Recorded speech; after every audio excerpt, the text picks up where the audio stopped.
Inflação pede força com contas de luz, mas alimentos pesam no bolso.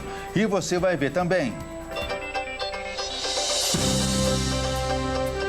Presidente dos Estados Unidos cumpre promessa de impor tarifas de 25% sobre as importações de aço e alumínio.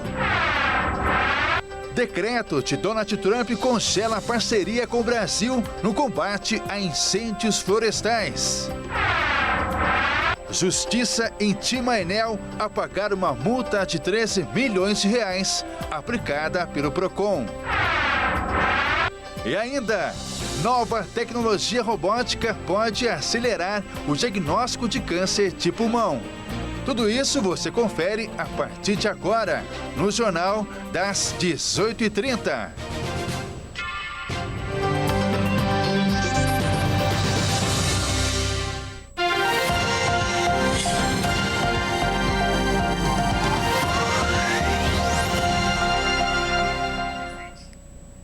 Olá, seja muito bem-vinda e bem-vindo. Nós estamos ao vivo agora, são 18 horas e 37 minutos pelo horário de Brasília. Eu sou Ismael Nascimento e a partir de agora você confere comigo as principais notícias desta terça-feira. A inflação oficial do Brasil perdeu força nesse início de 2025. Ainda assim, um grupo de alimentos e bebidas teve o quinto mês seguido com preços em alta.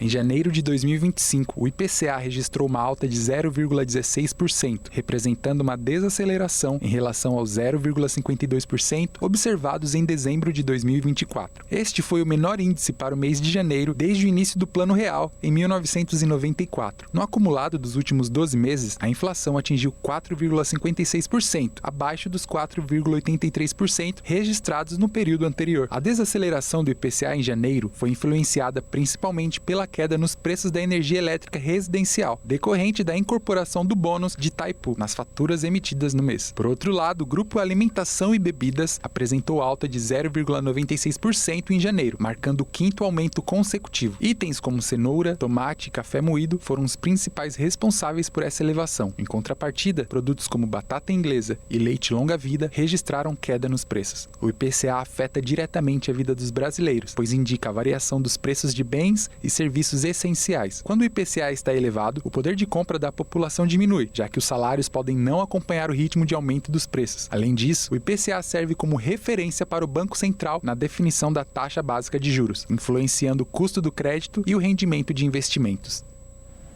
E para explicar sobre o resultado do IPCA, Índice Nacional de Preços ao Consumidor Amplo, que é o índice oficial da inflação no país e seus impactos para o bolso do brasileiro, vamos conversar com o economista Marcos Sarmento. Boa noite, Marcos. Seja muito bem-vindo ao nosso jornal. Boa noite, é um prazer estar com vocês. O prazer é nosso.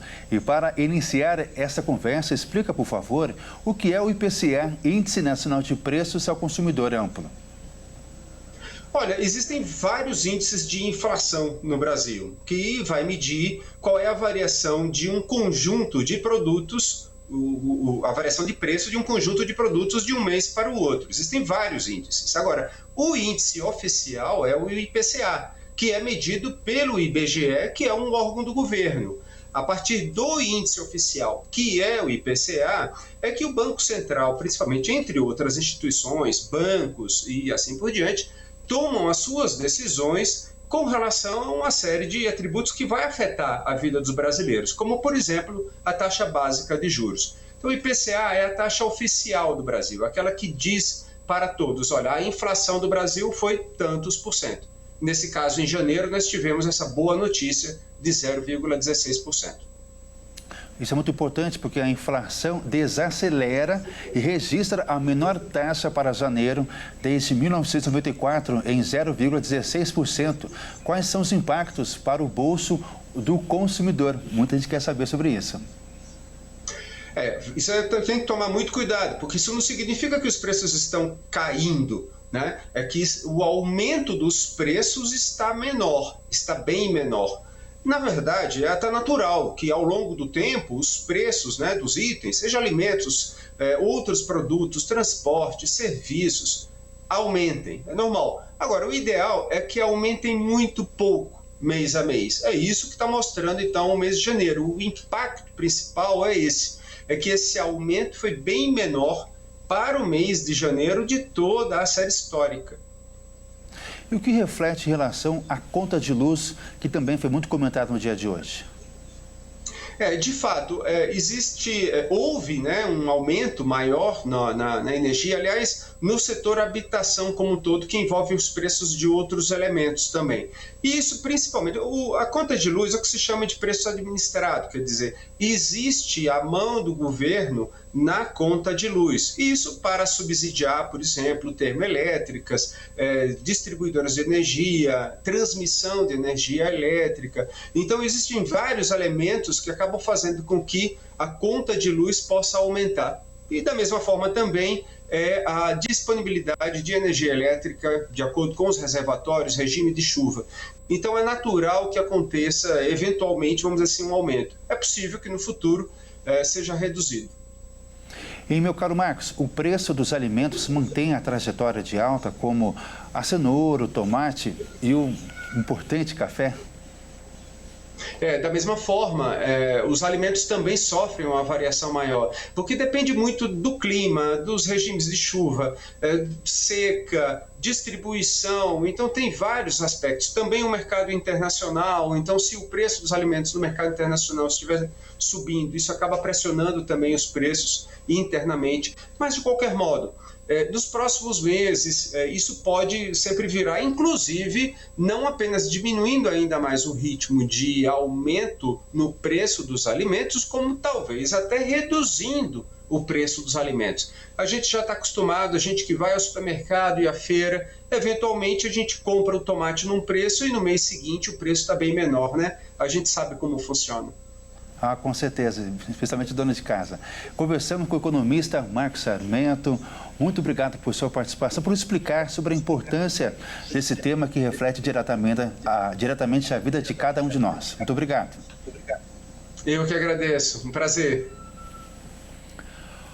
O presidente dos Estados Unidos, Donald Trump, cumpriu sua promessa de impor tarifas de 25% sobre as importações de aço e alumínio. As tarifas vão afetar de forma expressiva o Canadá, principal fornecedor de aço e alumínio dos Estados Unidos. E Brasil, México e Coreia do Sul também são importantes exportadores de aço para os americanos. O presidente dos Estados Unidos, Donald Trump, cumpriu nesta segunda-feira sua promessa de impor tarifas de 25% sobre as importações de aço e alumínio. Hoje estou simplificando nossas tarifas sobre aço e alumínio para que todos possam entender exatamente o que isso significa. É 25%, sem exceções ou isenções. Isso é para todos os países, não importa de onde venha, todos os países. Se for feito nos Estados Unidos, não há tarifa. Tudo o que você precisa fazer é fabricar nos Estados Unidos. Não precisamos disso de outro país.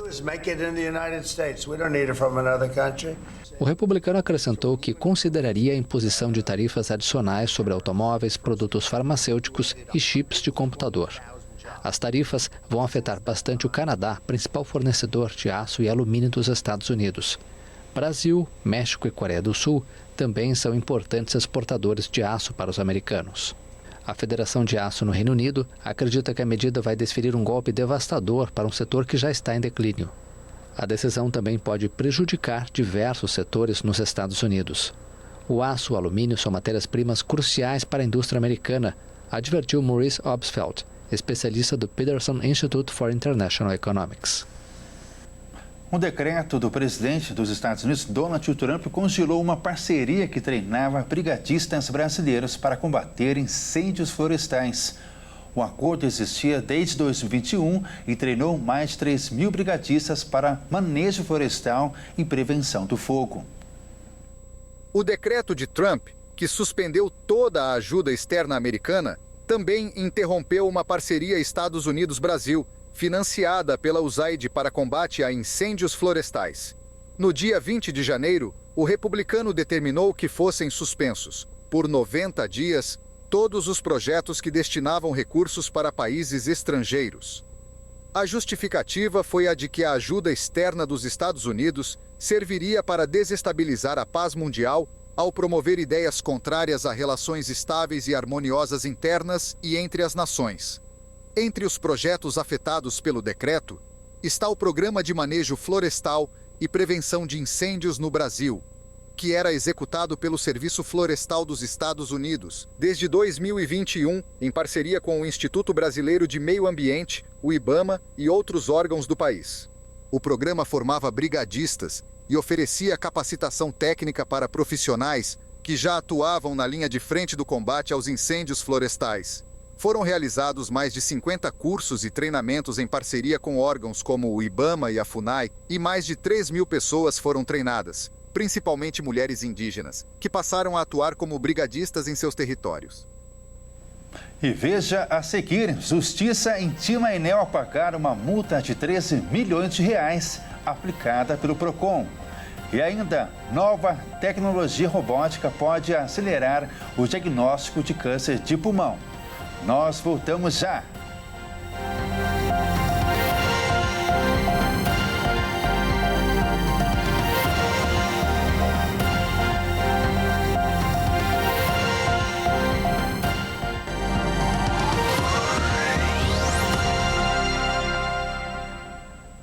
Mais uma vez, seja muito bem-vinda e bem-vindo. Nós estamos de volta e ao vivo agora são 18 horas e 49 minutos pelo horário de Brasília.